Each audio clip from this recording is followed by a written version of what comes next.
Bonjour à tous, il est 15 heures. Ravi de vous retrouver pour cette nouvelle édition dont tels sont les faits saillants de l'actualité.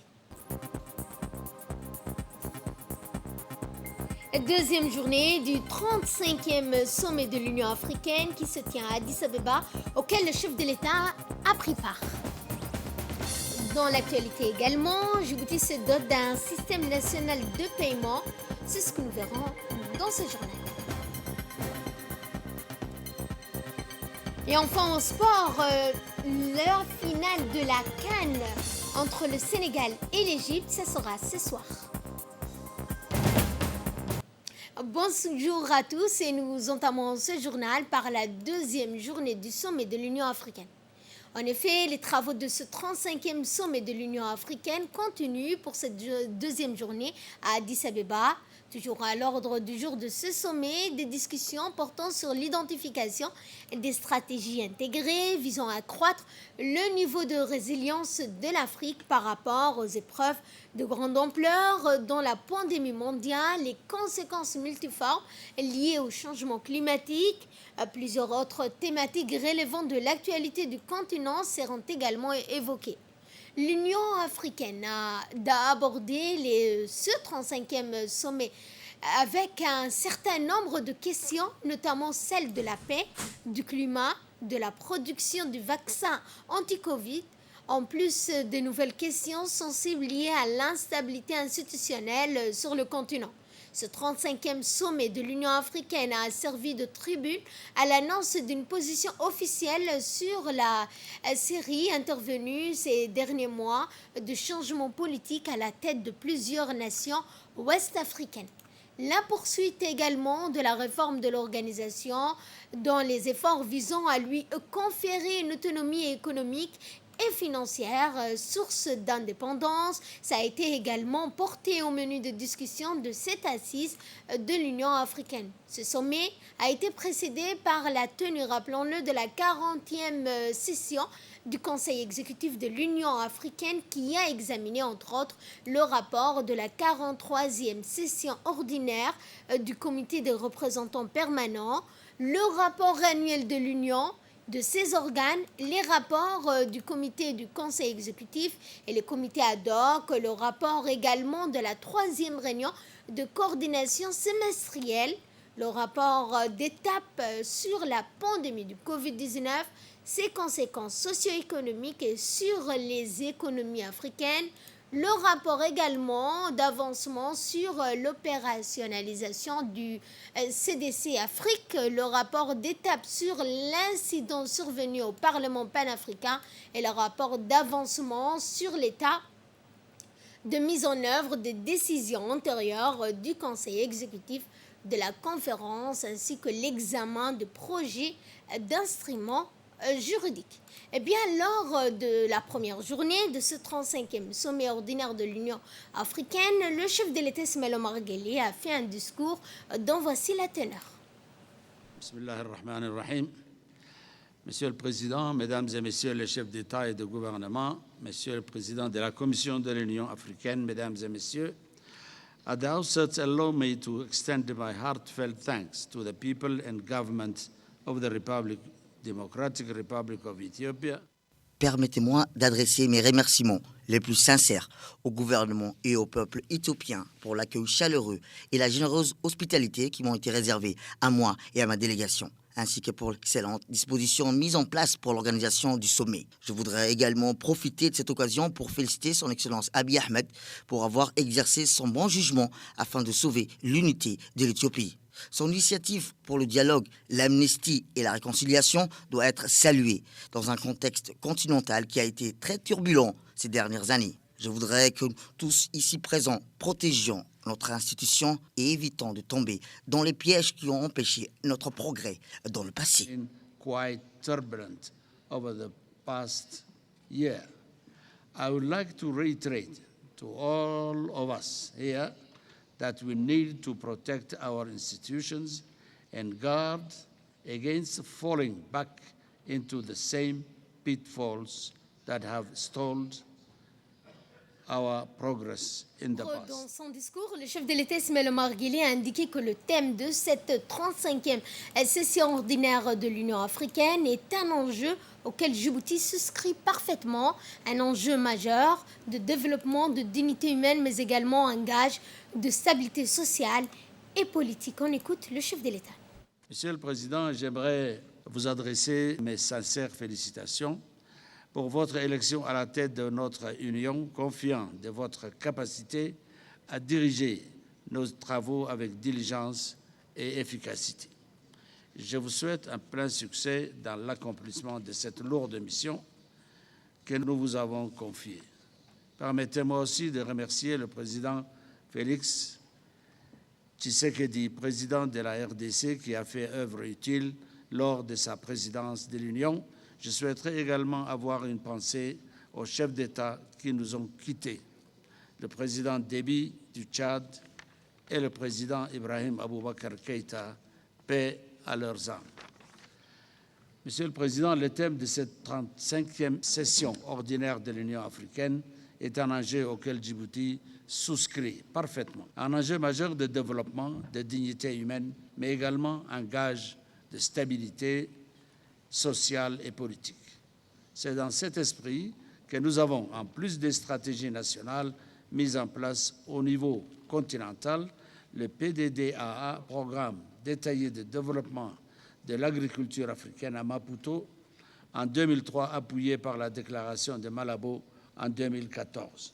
L'articulation entre la sécurité alimentaire et la résilience a également été transcrite au cœur de la stratégie régionale des pays de la Corne de l'Afrique en matière de réduction des risques, d'adaptation au changement climatique et de lutte contre l'insécurité alimentaire et la malnutrition. Cette volonté s'est en effet traduite par la concrétisation d'un programme de résilience à la sécheresse et de développement des moyens de subsistance durables dans la Corne de l'Afrique, dont la mise en œuvre a débuté en 2013. C'est dans cet esprit que Djibouti, profitant de la position stratégique, s'est engagé à abriter plusieurs institutions références internationales telles que le Centre régional d'exportation du bétail, accrédité par la FAO et l'OIE, en vue de l'exportation du bétail de la Corne de l'Afrique, notamment vers la péninsule arabique, le Laboratoire national d'analyse des aliments qui a récemment bénéficié de la certification ISO pour les normes internationales sanitaires pour l'importation des denrées alimentaires. Ensuite, le hub régional du Programme alimentaire mondial pour contribuer à la sécurité alimentaire, notamment en faveur des populations vulnérables et des réfugiés de la Corne de l'Afrique. Monsieur le Président, malgré un contexte peu favorable au développement agricole, car caractérisé par une aridité et une sévérité des conditions climatiques, Djibouti a fait de la sécurité alimentaire et de la gestion de l'eau un axe prioritaire de la stratégie nationale de réduction de l'insécurité alimentaire et de la malnutrition. Le changement climatique a en effet soit régulièrement exposé ces dernières années à travers sécheresse, inondations ou encore une menace acridienne qui a un impact négatif et direct sur les moyens de subsistance des populations vulnérables déjà fragilisées par les sécheresses récurrentes.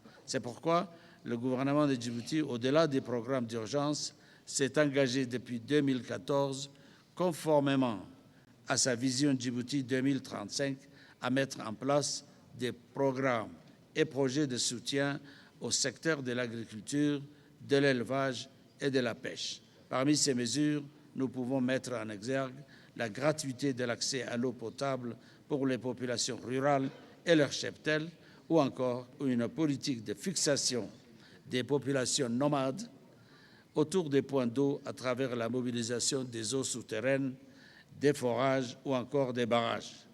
La gratuité de l'accès aux terres à vocation agricole et aux semences et produits de traitement phytosanitaire. La distribution à titre gracieux des têtes de bétail aux éleveurs ayant perdu leur cheptel suite à des sécheresses chroniques. Et poursuivant son intervention, le président de la République a parlé de malnutrition, mais également des engagements pris par Djibouti pour y remédier. On réécoute le chef de l'État. Notre sommet d'aujourd'hui, mesdames et messieurs, doit marquer le point de départ d'une véritable concrétisation des engagements des États africains afin de remédier aux problèmes nutritionnels de notre continent. Notre ambition doit par conséquent se concentrer sur une action collective et une approche globale, intégrée, inclusive et ciblée. C'est pourquoi mon pays préconise un cadre d'action qui place la nutrition et la sécurité alimentaire au cœur du développement humain en créant un environnement porteur par la mise en place de systèmes alimentaires durables, propres à garantir l'accès à une alimentation saine et diversifiée à toute personne vulnérable. C'est pourquoi nous recommandons, entre autres, le renforcement de la prise en charge de la malnutrition et de la promotion des filets sociaux, le renforcement de l'ancrage et les mécanismes de coordination entre les différents acteurs de la sécurité alimentaire et de la nutrition, l'amélioration de la production agricole et alimentaire en fonction des besoins et des priorités nationales, l'exonération de droits de douane et des produits alimentaires de base et enfin le renforcement des programmes nationaux et régionaux pour la résilience au changement climatique. Je vous remercie, Monsieur le Président. Ensuite, après les travaux de la première journée du 35e sommet de l'Union africaine, le chef de l'État, Ismaël Omar Guelleh, a eu une série de rencontres bilatérales. En effet, le chef de l'État et le Premier ministre Abiy Ahmed Ali se sont entretenus en marge du sommet. Les discussions ont porté également sur les relations bilatérales et les questions d'intérêt commun. Cette première entrevue a été suivie d'une rencontre entre le président de la République, Ismaël Omar Guelleh, et l'émissaire de l'Union africaine, également émissaire de la paix de l'Union africaine. Les échanges ont porté sur les efforts de paix en Afrique, rappelant que l'émissaire a fait les déplacements dans les pays d'Afrique de l'Est, notamment en Éthiopie, pour promouvoir la paix, la stabilité vitale pour tout développement et une garantie pour un meilleur avenir des peuples. Retour à Djibouti, comme je vous l'ai annoncé dans les titres, la Banque centrale de Djibouti a procédé aujourd'hui au lancement du nouveau système de paiement national à travers la mise en place d'un système automatisé. Une journée marquée de pierre blanche est placée sous l'égide du Premier ministre Abdelkader Kamel Mohamed. Ce nouveau système national de paiement s'inscrit dans le cadre de la modernisation des infrastructures financières du pays qui permettra les règlements irrévocables en temps réel et des transferts de fonds instantanés, facilitant ainsi les virements en détail du payeur au bénéficiaire sans avoir à passer par le processus de compensation. Initié par la Banque mondiale à travers son guichet Initiative First, ce nouveau système national de paiement permettra aux opérateurs économiques, financiers du pays d'effectuer en toute sécurité en temps réel les transactions financières de grande valeur et des règlements interbancaires en urgence. Ce projet consiste également à connecter la Banque centrale aux différents participants, à savoir les institutions financières, les agences gouvernementales, les établissements de monnaie électronique. Cette modernisation de l'infrastructure du système de paiement pour une finance inclusive va dynamiser l'économie nationale et en général et permettra également au secteur financier, en particulier grâce à la facilité et la rapidité des échanges interbancaires. À la réalisation de cet important projet. La préparation de ce projet a débuté en 2015 dans un contexte totalement différent de celui d'aujourd'hui et il est très important pour nous tous de voir sa réalisation et encore plus apprécier la nécessité et le bon choix effectué par le gouvernement djiboutien il y a quelques années. Permettez-moi pour cela de féliciter le gouvernement djiboutien et l'ensemble des équipes de la Banque centrale de Djibouti et de l'ANC et de Djibouti Telecom et bien sûr de l'Agence nationale de la promotion des investissements qui ont joué un rôle déterminant dans la réussite de ce projet. L'architecture intégrée combinant des infrastructures de données hébergeant le CIRAD, à la fois au niveau d'un opérateur de télécommunications et au siège social de la Banque centrale de Djibouti, quoique dans sa phase expérimentale, constitue une première dans la région de la Corne de l'Afrique. Et quant au gouverneur de la banque, M. Ahmed Ousmane, il a indiqué que le lancement, notamment de ce nouveau système de paiement, s'inscrit dans le cadre de la modernisation des infrastructures financières du pays. Un bonheur parce qu'il m'est donné de m'exprimer sur l'aboutissement d'un grand chantier qui s'insère dans la feuille de route que le chef d'État, son Excellence M. Ismaïl Omar Guelleh, nous a assigné pour transformer notre secteur financier et parvenir à notre ambition de bâtir une solide place financière à rayonnement international. Dans cette voie, la Banque centrale s'est engagée dans un vaste programme de réforme et de modernisation des infrastructures financières et nous sommes fiers de célébrer aujourd'hui avec vous l'achèvement d'une étape importante avec l'opérationnalisation du nouveau système de transfert automatisé que nous avons baptisé CIRAD. Mais avant tout, permettez-moi de vous souhaiter à tous et à toutes la bienvenue. Votre présence parmi nous, malgré les contraintes liées à vos charges respectives, témoigne de l'importance que vous et vos différents organes accordent à cette mutation qui aura le mérite de rapprocher davantage notre environnement économique des standards internationaux en ce qui concerne les circuits de règlement des valeurs. Monsieur le Premier ministre, honorables invités, les nouvelles infrastructures de paiement que nous inaugurons ce jour, au-delà de leur rôle de canal d'amélioration du climat des affaires et d'inclusion financière, constituent un moyen sûr de garantir la stabilité du système financier et de raffermir la confiance des utilisateurs dans les moyens de paiement structuraux. Comme vous l'aurez sans doute noté, une nouvelle ère de modernité s'ouvre pour tous les utilisateurs des services de paiement que sont les trésors, les institutions financières, les entreprises et les ménages dont les opérations de paiement devraient dorénavant être exécutées avec une plus grande rapidité, quelle qu'en soit la distance, induisant donc un gain inestimable en termes de temps, de moyens et d'énergie. À ce stade, j'aimerais vous informer que la mise en production, comme vous l'avez vu dans la présentation, a démarré depuis quelque temps déjà, soit exactement le 15 juillet. Et l'ensemble des participants ont pris toutes les dispositions nécessaires pour que le lancement demeure sans heurts dans leurs institutions respectives. Quant au Premier ministre Abdelkader Kamel Mohamed, il a indiqué qu'avec le lancement de ce vaste et ambitieux programme de modernisation économique de notre pays, ceci, a-t-il dit, renforcera le système économique et financier grâce aux transactions financières et commerciales fiables dans un environnement technique, juridique totalement sécurisé. On écoute le Premier ministre. Ma présence à cet événement de haute importance de lancement officielle du système national des paiements est très significative. Elle affirme l'importance que notre gouvernement accorde à la modernisation des infrastructures et de l'architecture financière nationale. Une importance également affirmée par la récente création d'un département ministériel chargé de l'économie numérique et de l'innovation. En nous lançant dans un vaste et ambitieux programme de modernisation économique de notre pays, le président de la République a voulu transformer Djibouti en un hub commercial, logistique et financier, capable de rivaliser avec des pays réputés dans ce domaine. C'était le pari de gagner notre place dans cet âpre monde de compétitivité acharnée.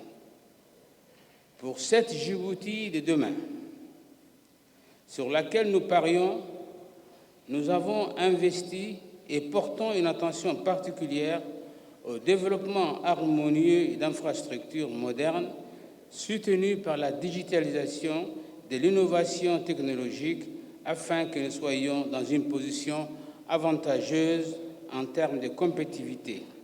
Ainsi, par la mise en œuvre d'un nouveau système automatisé de transfert dont il est question aujourd'hui, vous comprendrez aisément qu'il s'agit d'une avancée notable qui inscrit l'activité bancaire dans le modernisme en phase avec l'environnement mondial de l'économie numérique où les échanges et les instruments de paiement se dématérialisent obstinément. Ce système, ATS, va énormément contribuer à promouvoir l'interconnexion aux systèmes de paiement régionaux, celui du COMESA et celui de la zone de libre-échange continental africain. C'est une belle opportunité de mutualiser les paiements et de soutenir le développement des relations économiques avec l'ensemble de la région, mais aussi c'est une inestimable ouverture sur le continent. Pour les institutions bancaires de la place, c'est la confiance du grand public qui sera renforcée dans le système économique et financier grâce aux transactions financières et commerciales fiables dans un environnement technologique, juridique, totalement sécurisé. Autre actualité de ce 15h, le Centre d'instruction navale des gardes-côtes accueillit aujourd'hui la cérémonie de lancement de l'édition 2022 de l'exercice dit Cultas Express. Cette cérémonie a réuni plusieurs autorités civiles, militaires, tant djiboutiennes qu'étrangères. Parmi les honorables invités accueillis par le colonel Waes Omar Boghoré ayant pris part à cette cérémonie se trouvait l'ambassadeur des États-Unis d'Amérique à Djibouti, M. Jonathan Pratt, le général Zakaria Cheikh Ibrahim, chef d'état-major général des armées, le major Zana, commandant général de la GTF Hawa, et le général commandant du camp Lemoni.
Cultas Express, rappelons-le, est un exercice annuel organisé par l'Africom avec les pays africains ayant une façade maritime sur l'océan Indien.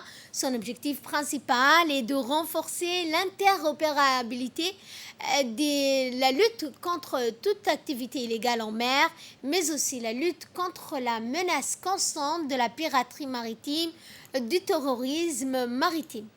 Les gardes-côtes djiboutiennes, la marine nationale, ces deux forces de la République de Djibouti chargées de protection, de protéger l'environnement maritime de Djibouti, ont pris part à cet exercice.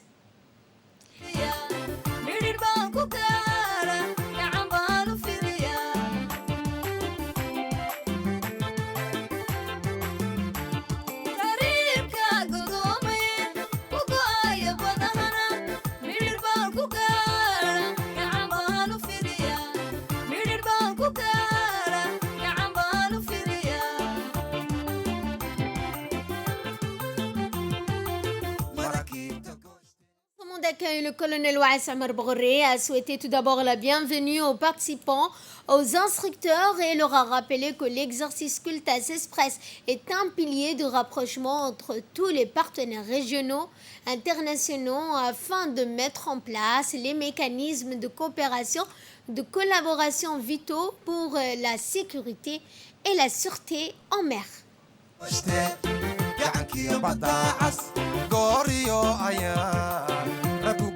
baraye gurmadiyo gargaarle biyaha guud marana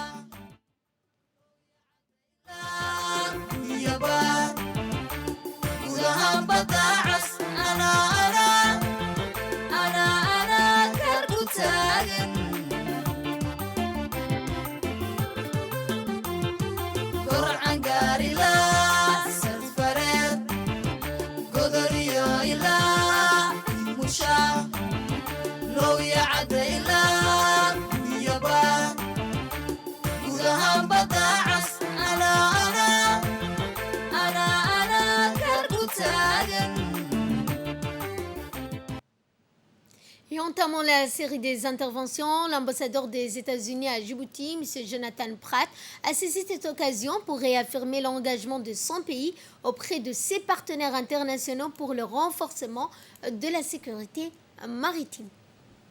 Les États-Unis sont heureux de participer à vos côtes et à cet exercice, le Cutlass Express. Cette année, l'exercice est combiné avec l'exercice maritime international qui se déroule à Manama, à Bahreïn. La riche expérience opérationnelle acquise au cours du Cutlass Express permet aux pays participants de mieux réprimer et contrer les activités illégales, notamment la piraterie, le trafic d'armes, le passage des clandestins et le trafic de drogue. Notre collaboration au cours des 12 prochains jours est essentielle pour nous aider à renforcer nos relations et à réaffirmer les principes qui guident ce partenariat, à savoir le respect de l'État de droit et la capacité de lutter contre les activités maritimes illégales. Compte tenu de l'importance de cette région pour les routes maritimes internationales, le principal élément de l'exercice consistera à montrer à bord d'un navire marchand utilisé spécialement pour l'exercice. Cela permettra d'illustrer l'étroite communication et le partenariat indispensable pour démanteler les activités maritimes illicites. Pour conclure, je souhaiterais rappeler que c'est un honneur pour les États-Unis de s'associer à autant de nations et je suis persuadé que l'exercice sera très productif pour tous les participants. Et dans son mot d'accueil, le colonel Waïs Amar Boghoré a tout d'abord souhaité la bienvenue aux participants, aux instructeurs et leur a rappelé que l'exercice Cutlass Express est un pilier du rapprochement entre tous les partenaires régionaux et internationaux. Permettez-moi tout d'abord de vous souhaiter les bienvenus au sein du Centre d'instruction navale de la garde-côte djiboutienne et vous remercie d'honorer votre présence à l'occasion de la cérémonie d'ouverture de l'exercice Cutlass Express 2022. L'exercice Cutlass Express est une occasion unique de renforcer activement la coopération et la collaboration régionale et internationale aussi, d'accroître les connaissances maritimes, les partages d'informations, l'amélioration de la communication et interopérabilité entre les forces de sécurité opérant au domaine maritime. Il s'agit d'une occasion unique de renforcer l'interopérabilité dans la lutte contre toutes les activités illégales et criminelles telles que le terrorisme maritime, la piraterie et le trafic illicite qui se passe en mer. Dans l'actualité également, une forte délégation arabe des instructions des droits de l'homme conduite par Ali Ben Cheikh Al-Dari, président exécutif du réseau, a rendu une visite de travail à la primature reçue par le secrétaire général de la primature Naguib Abdallah Kamil. Les discussions ont porté sur les moyens de s'assurer que toutes les institutions, y compris la Commission nationale des droits de l'homme de Djibouti, la CNDH, puissent avoir l'accréditation auprès de l'institution internationale des droits de l'homme à Genève. Le secrétaire général de la primature a souhaité la bienvenue à la délégation et a apporté tout son soutien à la délégation pour mener à bien cette mission en République de Djibouti. Il est noté que cette délégation est en visite de travail à Djibouti pour 3 jours.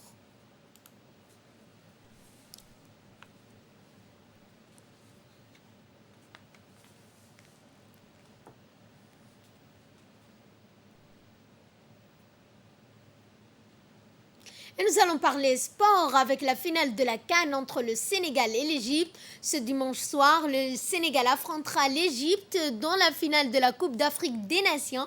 L'impressionnante rigueur tactique des Pharaons se mesurera dans un ultime effort à la puissance offensive des Lions de Teranga, le Sénégal de Sadio Mané à l'Égypte de Mohamed Salah. Sur le papier, les deux équipes sont des prétendants légitimes à la Coupe. L'Afrique dont l'Égypte est la reine incontestée du foot africain. Les Pharaons sont 7 fois champions d'Afrique. L'équipe recordman en titre de la compétition. De son côté, le Sénégal est assoiffé de victoire après être passé 2 fois à côté du titre de champion d'Afrique en 2002 et en 2019. C'est ce que nous verrons donc ce soir avec le match de la finale que je rappelle que vous verrez ce soir dans nos antennes de la RTT 1. Et c'est sur ce point que ce journal touche à sa fin. Merci à vous de l'avoir suivi. Excellent après-midi à toutes et à tous.